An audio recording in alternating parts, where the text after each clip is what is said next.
निकल जा सीधा आके।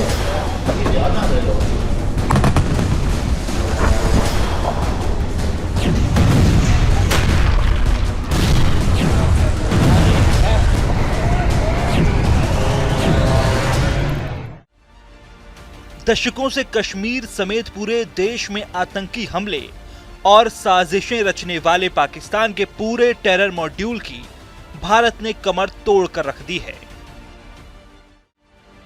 भारतीय सेना ने पाकिस्तान के आतंकी मॉड्यूल को तहस नहस करते हुए सबूतों का पूरा वीडियो बनाकर सारी दुनिया को दिखाया है। जिस पहलगाम आतंकी नरसंहार के बाद पाकिस्तान के साथ 3 दिनों तक युद्ध चला, उस ऑपरेशन सिंदूर के तहत भारत ने सरहद पार के आतंकवाद को मिट्टी में मिला दिया। इतना ही नहीं, आतंकियों को मदद करने वाले और उन्हें हर तरह से तैयार करने वाले पाकिस्तानी सेना के अड्डों को भी नेस्तनाबूद कर दिखाया है। भारतीय सेना ने Rafiqui airbase, Murid airbase, Chaklala airbase, Rahim Yar Khan airbase, Sukkur airbase, Chunian airbase, Sialkot aviation base और पसूर राडार साइट को तबाह कर दिया है। पाकिस्तान के एयरबेस समेत तमाम सैन्य अड्डों से आतंकियों को हथियारों से लेकर ट्रेनिंग समेत हर तरह की मदद मिलती थी। इसलिए भारतीय सेना ने ऑपरेशन सिंदूर के तहत 7 मई को किए गए भीषण हमलों में मारे गए आतंकियों का पूरा ब्यौरा दिया है।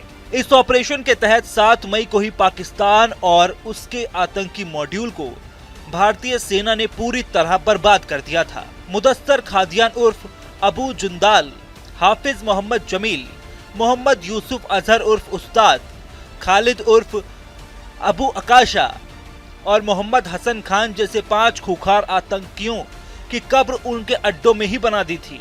अब आपको ऑपरेशन सिंदूर के तहत तबाह हुए पाकिस्तान के आतंकी मॉड्यूल की पूरी कहानी बताते हैं।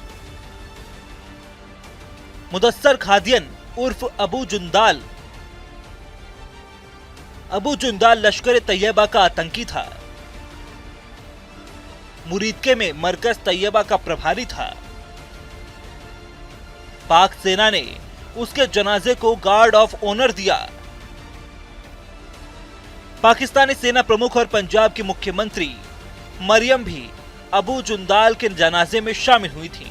जनाजे की नमाज एक सरकारी स्कूल में हुई, जिसका नेतृत्व जमात उद दावा के आतंकी हाफिज अब्दुल रऊफ ने किया था।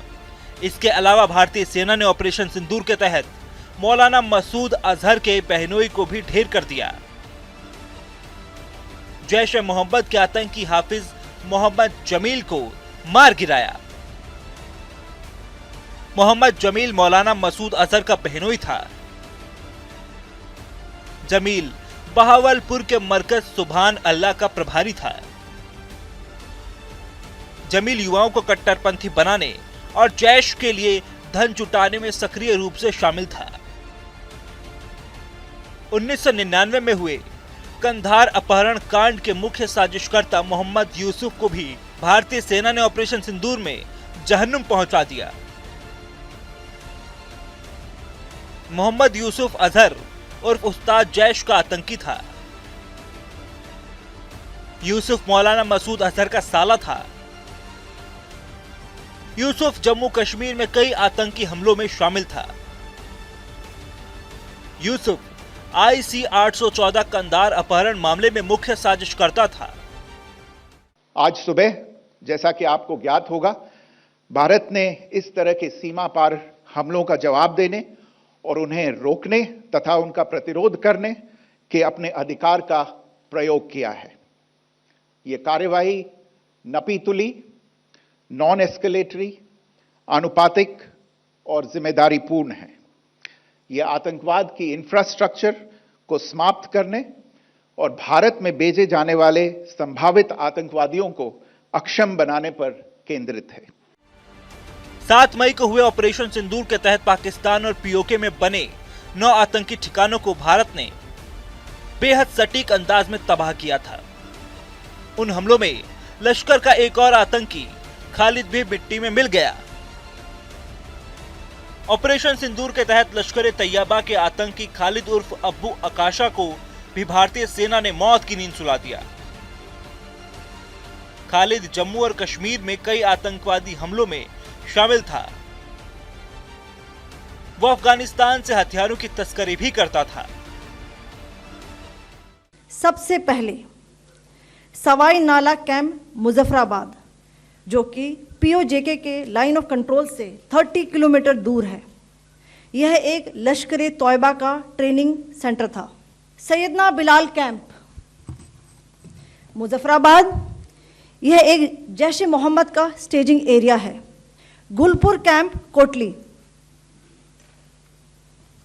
यह एलओसी से 30 किलोमीटर दूर था, लश्कर ए तौयबा का बेस था। बरनाला कैंप बिम्बर, यह एलओसी से 9 किलोमीटर दूर है। पास कैंप कोटली, यह एलओसी से 13 किलोमीटर दूर है। लश्कर ए तौयबा का फिदाइन यहां तैयार होता था। भारतीय सेना ने 7 मई को शुरू की ऑपरेशन सिंदूर का मकसद पहले ही हमले में पूरा कर लिया। उसके पीओके में छिपे जैश ए मोहम्मद के आतंकी मोहम्मद हसन खान का भी अंत कर दिया। जैश ए मोहम्मद के आतंकी मोहम्मद हसन खान का भी भारतीय सेना ने अंत कर दिया। हसन खान पीओके में जैश के ऑपरेशनल कमांडर मुफ्ती असगर का बेटा था। हसन ने जम्मू कश्मीर में कई आतंकवादी हमलों को अंजाम दिया था। पाकिस्तान के साथ भारत ने युद्ध भले ही रोक दिया है, लेकिन भारत सरकार ने साफ कर दिया है कि अब किसी भी आतंकी हमले को भारत के खिलाफ युद्ध माना जाएगा और उसका जवाब भी युद्ध की तरह ही दिया जाएगा।